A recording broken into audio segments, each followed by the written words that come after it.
धराली में आई तबाही ने ऐसा कोहराम मचाया कि इसे भूल पाना लोगों के लिए आसान नहीं होगा। सदियों तक लोग इस त्रासदी से जूझते रहेंगे। देवभूमि में कुदरत का कहर कैसे बरस रहा है और लोग कैसे त्राही त्राही कर रहे हैं, उस तबाही का सबूत ये घर है। देखिए कैसे इसके चारों तरफ मलबे का अंबार लगा है और बीच में घर उस बर्बादी का सबूत है जो धराली में हुई थी। दूर दूर तक कहीं कोई निशान नहीं है।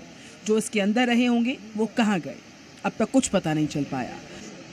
अब जरा इस पुल को देख लीजिए, कैसे सैलाब का प्रहार नहीं सह पाया ये और चंद सेकंड्स में चकनाचूर हो गया है।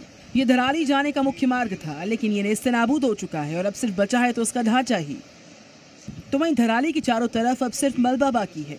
घरों की सिर्फ छतें दिख रही हैं, कई मकान हैं पहाड़ से आए मलबे में तबाह हो गए हैं। पलटी हुई कार बता रही है कि हादसा कितना भयानक रहा होगा। बाढ़ के मलबे में सब तहस नहस हो गया है। हंसता खेलता गांव सैलाबी के सितम के आगे बेबस हो गया है। बचे हैं तो सिर्फ और सिर्फ तबाही के निशान। ऐसी और भी तस्वीर है जो बताती कि कैसे देवभूमि में इस वक्त कुदरत अपना रौद्र रूप दिखा रही है और जनता बस कुदरत के इस कहर से रहम मांग रही है।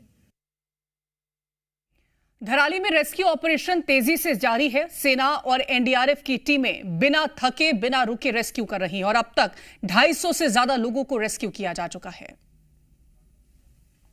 उत्तरकाशी के धराली गांव की दोपहर अब वहां के लोगों के लिए कभी न भूलने वाली दोपहर बन गई है। बादल फटने से पैदा हुए इस भयानक मंजर को सोचकर रूह कांप रही है। लोग जब तक समझ पाते पल भर में पहाड़ से तेजी से आया वो सैलाब अपने साथ सब कुछ बहा कर ले गया। रास्ते बंद हो जाने से हेलीकॉप्टर से रेस्क्यू ही एकमात्र सहारा रह गया था। हेलीकॉप्टर से ही जख्मियों को अस्पताल पहुंचाया जा रहा। जगह जगह पर भूस्खलन हुआ है, जिसकी वजह से जो रेस्क्यू टीम है वो धराली तक नहीं पहुंच पा रही है। रेस्क्यू टीम को हेलीकॉप्टर के जरिए धराली भेजा जा रहा है और जो भी लोग वहां पर फंसे हैं हेलीकॉप्टर के जरिए मताली लाया जा रहा है और उसके बाद उन्हें अस्पताल में शिफ्ट किया जा रहा है। रेस्क्यू ऑपरेशन के लिए बड़ी बड़ी मशीन और जेसीबी नहीं पहुंच पाई क्योंकि मलबा इतना भर गया कि कोई भी गाड़ी आगे लेकर जाना मुमकिन नहीं है।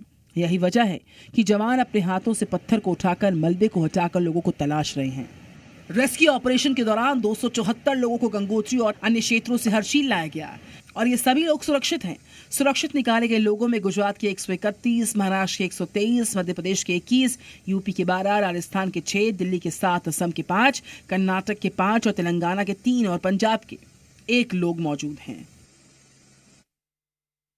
धराली में एक पल तक सब कुछ नॉर्मल था। लोग अपने काम में लगे थे। होटल, मकान, सड़कें, सब कुछ जस का तस था। लेकिन फिर आया वो पल जिसने सब कुछ बदल कर रख दिया।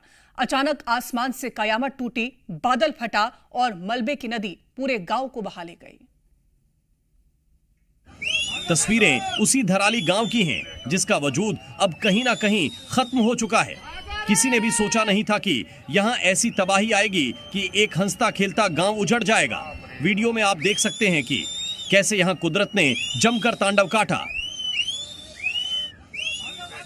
ये देखिए, बादल फटते ही गांव की तरफ पानी का सैलाब ऐसा टूटा कि संभलने तक का मौका नहीं मिला।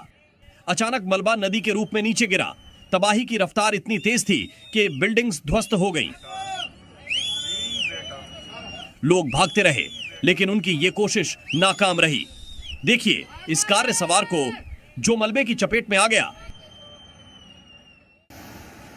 हालात ये है कि एसडीआरएफ के पास सैटेलाइट फोन मौजूद है, लेकिन बिजली नहीं होने की वजह से इसका इस्तेमाल हर वक्त नहीं किया जा रहा। उत्तर भारत का कोई इलाका ऐसा नहीं बचा है जहां कुदरत ने त्राहिमाम ना मचा रखा हो। पंजाब के पठानकोट में तो हालात इतने खराब हो गए कि दुकानदारों ने निगम के खिलाफ मोर्चा खोल दिया। बिहार में कोसी नदी का जलस्तर बढ़ने से बाढ़ का खतरा बढ़ता जा रहा है। दुनिया के तमाम मुल्क बाढ़ बारिश से परेशान हैं। कहीं पर लगातार हो रही बारिश लोगों के लिए परेशानी का कारण बनी है, तो कहीं पर बारिश के बाद आई बाढ़ ने तबाही मचा रखी है। लेकिन इन सब से अलग देश में भी बारिश के बाद आई बाढ़ ने कहर बरपा रखा है। तस्वीरें पंजाब के पठानकोट की हैं। सड़क पर स्कूटी तिनकों की तरह बह रही है। साथ में दुकानदारों का सामान भी बहा जा रहा है। कहीं घुटनों तक पानी है तो कहीं कमर तक सैलाब है। सबसे बदतर हालत पठानकोट के मेन बाजार की है, जहां नालियों की सफाई न होने से भारी बारिश के बाद जलभराव के हालात पैदा हो गए। हालात ऐसे बिगड़े कि पूरी मार्केट में पानी ही पानी नजर आ रहा था। कहीं टू व्हीलर पानी में डूबे नजर आए तो कहीं मुश्किल से लोग यहां से निकलते दिखाई दिए। इसके बाद स्थानीय दुकानदारों का गुस्सा भड़क गया और उन्होंने नगर निगम मेयर के साथ प्रशासन के खिलाफ भी मोर्चा खोल दिया। उधर सतलुज और ब्यास का संगम हरिके डैम देखने के लिए दूर दूर से लोग देखने आते हैं, लेकिन आजकल सतलुज ब्यास में बढ़ते पानी ने लोगों की मुश्किलें बढ़ा दी हैं।